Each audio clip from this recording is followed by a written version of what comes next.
mapagpalang araw po. Minsan na naman, nandito na naman po tayo sa tahanan ni Sister Cheryl upang salita ng Diyos ay ating matutunan sa Biblia. Ngayon po, bago tayo habang na sa ating pag-aaral ng Biblia, tayo muna ay mananalangin. Sapagkat ang panalangin sa lahat ng gawain para sa Diyos, yan ang una. Upang ang Panginoon Diyos na may gawa ng langit at lupa, siyang maggagabay, papatnubay sa atin. Upang ating maunawaan, maintindihan, at matanggap ang kanyang salita. Ano po, pray tayo. Panginoon Diyos, ang naman na makapangyarihan sa lahat. Minsan pa, samahan mo po kami sa aming pagbubulay ni Sister Cheryl na salita mo sa Biblia. Salamat po sa ngalan ng aming Panginoon Jesus. Amen.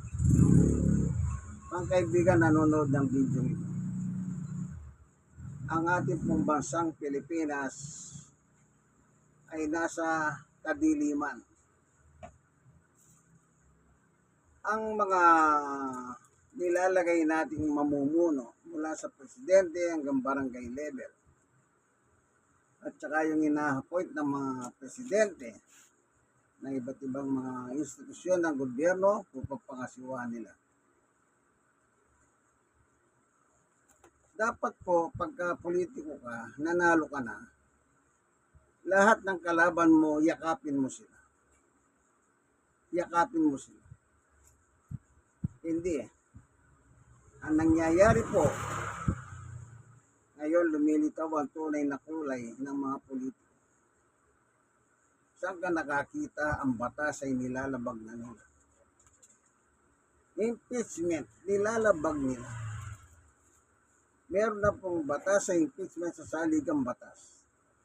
Pilit pa rin po nilang binabago o hindi sinusunod ang saligang batas. Lahat ng batas nilalabag po nila. Kaya ang ating bansa ay nasa kadiliman po sa ngayon. Isipin niyo po, institusyon ang Senado. Pugad ng kriminal. Magnanakaw, sabi nga nila, buhaya. Nakapagtataka po. Ngayon, pinalitan na po nila ang liderato ng Senado. Yung mga bumoto para mapalitan ang liderato ng Senado, involved sa korupsyon. Kasi po,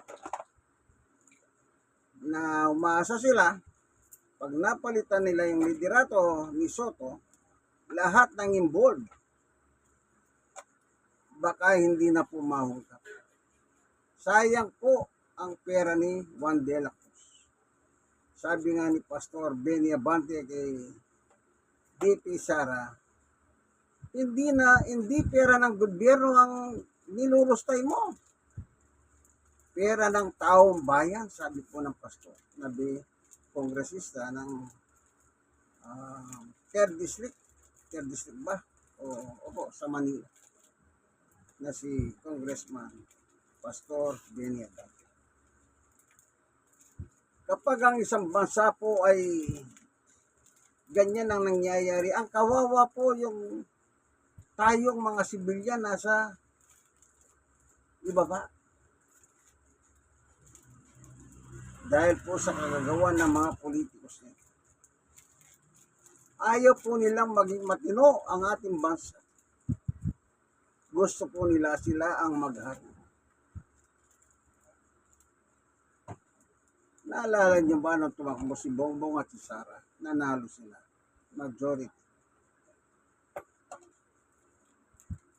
Ang inupo ni Bongbong na cabinet secretary, mga tauhan ni Duterte. Nakatulong po ba sila? Wala. Hindi naman sila matanggal ni Bongbong gawa na tumatanaw siya ng utang na loob sa mga Duterte.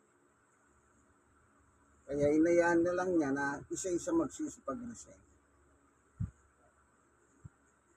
Alam niyo po, nakakalungkot. Saan ka nakakitang Pag ang manggagawa ay umabsent at walang sweldo, pag na-late may penalty. Pero ang sarap ng buhay ni Bato, hindi na siya pumapasok, sumusweldo pa siya. Ngayon, tinakasan niya pa po ang institusyon. Ang may kasalanan po, si Cayetano, si Villanueva, si Jinggoy, si Marcoleta. Sila po ay nagsalita para bigyan ng protection custody si Bato. Ngayon, gumawa po sila ng barilan, kuno-kuno, barilan ng pagsisinungaling yung lista ni Bato, siya Plaza, para makatakas ang Bato. Kaya ang ating bansa ay nasa kadiliman po. Kaya magdasal po tayo ng gusto. Nawa, tulungan tayo ng Diyos. Sa Biblia po, ang sabi ni Jesus Christ kay Apostol Pablo, tingnan niyo po ang salita ni Lord Jesus kay Pablo. Dito po sa gawa. Dito po tungkol sa kadiliman ang binabanggit ng ating Panginoong Jesucristo sa panahon na iyon. Sa gawa 26:12, ganito po ang nakalagay. Yan po ang layunin ng pagpunta ko sa Damasco. Taglay ang kapangyarihan at paintulot ng mga punong saserdote. 13. Nang katanghalian tapat habang kami naglalakbay, nakita ko po, Aring Agripa, ang isang matinding liwanag mula sa langit. Maningning pa sa araw. Nakasisilaw ang liwanag sa paligid namin magkakasama. 14. Kami pong lahat ay nasubasob sa lupa. At narinig ko ang isang tinig nagsasabi sa akin sa wikang Hebreo, Saulo, Saulo, bakit mo ako pinag-uusig? Ikaw na rin ang nasasaktan sa pag-iimagsik mong iyan. Para kang sumisikad sa tulis. 15. At tinanong ko, sino po kayo, Panginoon? At kanyang sinabi, ako si Jesus na iyong pinag-uusig. 16. Tumindig ka. Napakita ko sa iyo upang ikaw ay suguin. Magpatutuho ka tungkol sa nakita mo ngayon at siya'y pagkikita ko pa sa iyo. 17. Pililigtas kita sa mga Hudyo at mga Hentil na pagsusuguan ko sa iyo. 18. Susuguin kita sa mga taong iyon upang imulat ang kanilang mga mata.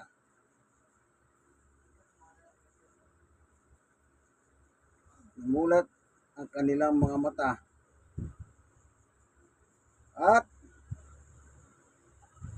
ito po susuguin kita sa mga taong iyon. Tingnan natin anong klaseng tao ito.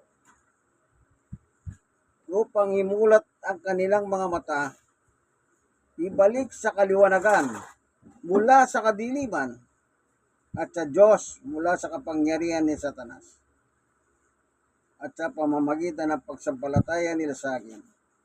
Sila'y patatawarin sa kanilang kasalanan at mabibigyan at mabibilang sa mga pinapaging banal. Anong sabi ng Panginoong Yesus kay Pablo? Susuguin kita sa mga taong nasa kadiliman. Ang bansang Pilipinas po ay nasa kadiliman. Ngayon, sa panahon na ito. Yung mga panahon ni Duterte, hindi na bulgar yung korupsyon noon kasi hindi binulgar ni Duterte. Aram niyang may korupsyon, pero hindi niya binulgar. At dito po na bulgar at nalaman natin ang kanilang pagnanakaw sa pera ng taong bayan. Paglustay sa pera ng taong bayan. Kaya ang bansang Pilipinas po ay nasa kadiliman. Pag sinabing nasa kadiliman, without Christ. Without Christ. Ito po nangyari sa panahon ni Pablo. Kaya sinugo niya si Pablo, ginamit niya upang yung mga taong nasa kadiliman, ang ibig pala sabihin ng nasa kadiliman, nakisatanas sila. Saan ka nakakita? G.I.L. si Villanueva. Iglesia ni Cristo ni Marcoleta. Si Alan Cayetano, born again. Si Jinggoy, Katoliko. Si Robin, Muslim puno. Anong ginawa nila? Pinanigan nila yung mamamatay tao sa Pilipinas sa Davao.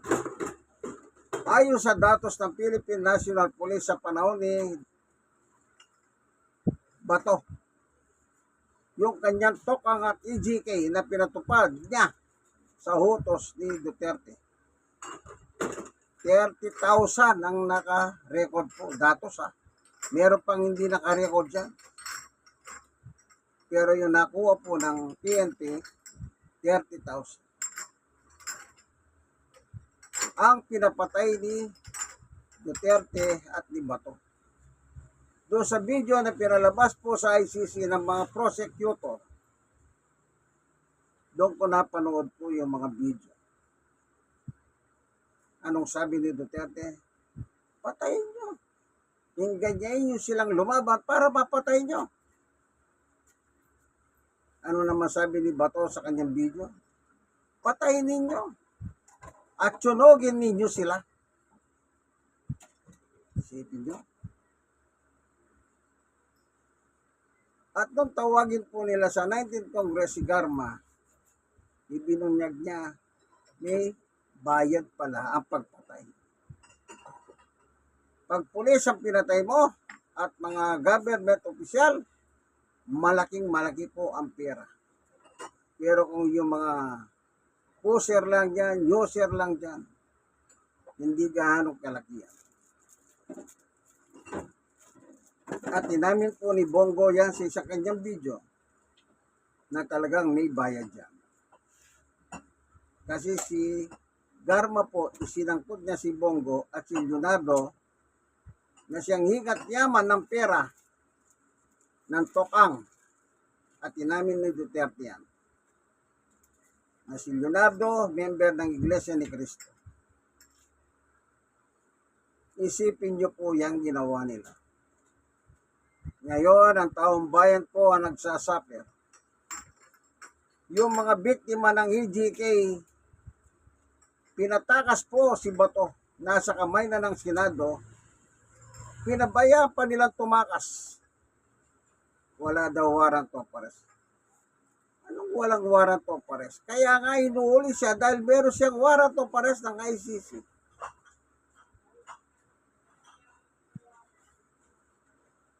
Kaya nirespeto po nila ang Senado. Pero ang Senado po, binaboy niya ang institusyon ng Pilipinas sa pangunguna ni Halang Peter Cayetano, Tenke or Caldero. Naturingan po silang maka-Diyos pero nagkakanlong silang mamamatay tao. Sipin niyo po, kinanlong nila si Bato. Kaya ang bansa natin ngayon ay nasa kadilim. Pag sinabing walang kadiliman, without Christ. At salamat sa Panginoong Yesus. Nagtalaga siya ng apostol sa mga hentil, gaya natin. Si Apostol Pablo. Anong sabi niya? Itong mga tao nasa kadiliman, pangaralan mo sila. Upang yung nasa liwanag ay nasa dilim, mapunta sila sa liwanag. Yung walang Diyos, nakisatanas, dalhin mo sila sa Diyos. Nakakalungkot po hindi ko maisip paano kaya ang damdamin ng mga pastor ng mga ito.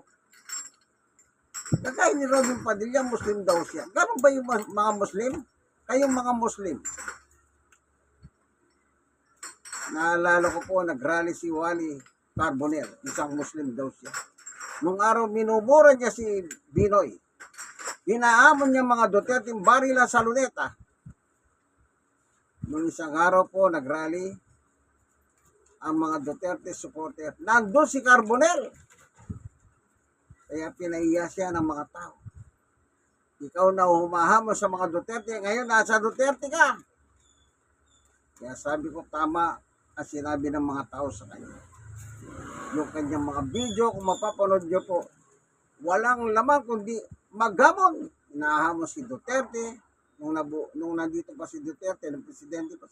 Gusto mo tayong dalawa, barilan ka. Hinamon niya rin si Baste. Binanatan niya si Revilla, si Binoy, sa kanyang pagiging Muslim. Hindi raw siya Muslim talaga. Pero ngayon, kasama na sila. Ano kaya ang damdamin ng mga pastor, ng mga taong ito? Halimbawa, yung pastor ni Alan Cayetano,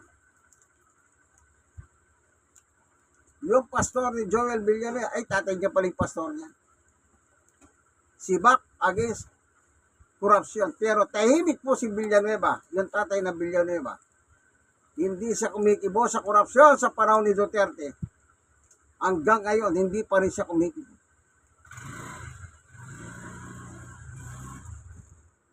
Isipin niyo po, yung mga pari sa Katoliko, nagrarally na sila.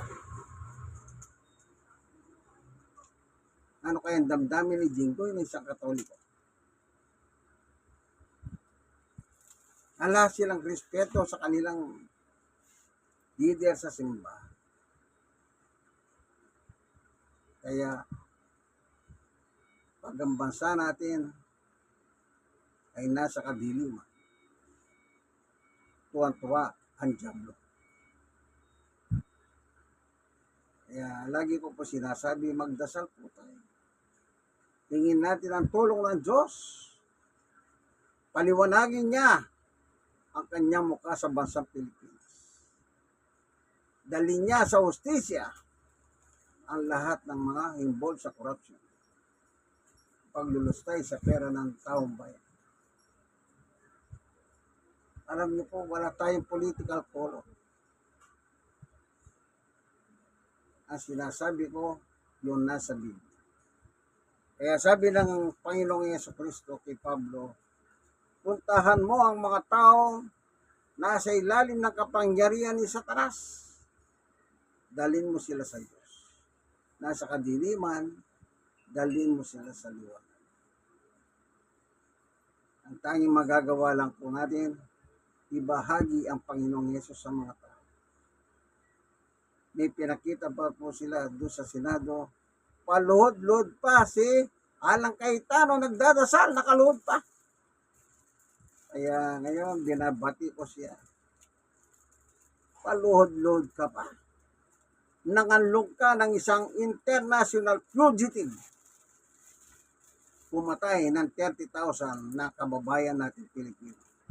Alam niyo po sino nakakahawa? Yung mga magulang na nawalan ng anak.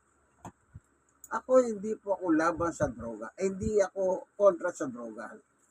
Masama yan. Pero walang hutos po na patayin mo yung mga yan. Naalala niyo pa po yung sa kaluhukan yung Kian?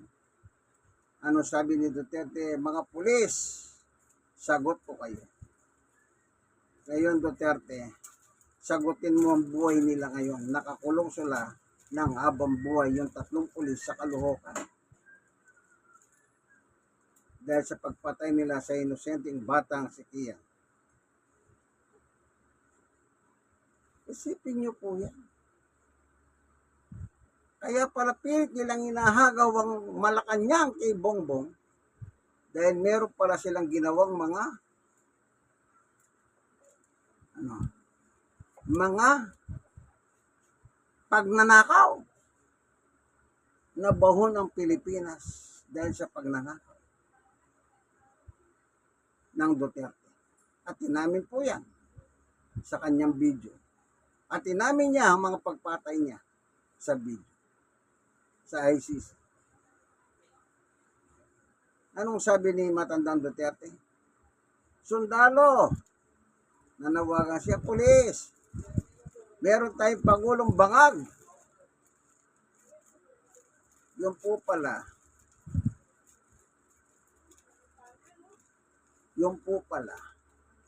punong-puno ng anomalya ang Duterte's administration. Ngayon lang nabulga.